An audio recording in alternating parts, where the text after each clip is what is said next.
இன்று உன்னை உலகம் பார்க்கும். நான் உன்னை எப்படி பார்த்தேனோ அந்த கருணையுடனே.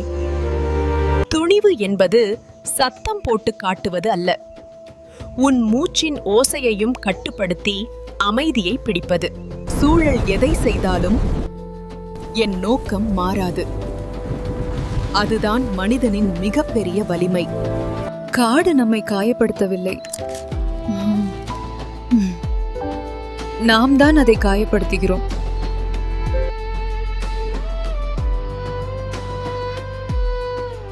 இவர்கள் பயமுறுத்த வந்தவர்கள் அல்லாமல் நம்மை படிக்க வைக்க வந்த ஆசிரியர்கள்.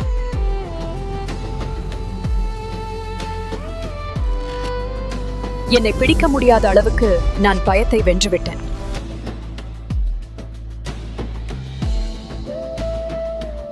நான் உன்னை பிடிக்க வரவில்லை, உன் அழகை உலகிற்கு காட்ட வந்துள்ளேன். பணம் இல்லை என்றால் வாழ்க்கை சிரமப்படும், ஆனால் காடுகள் இல்லை என்றால் உலகமே சிரமப்படும்.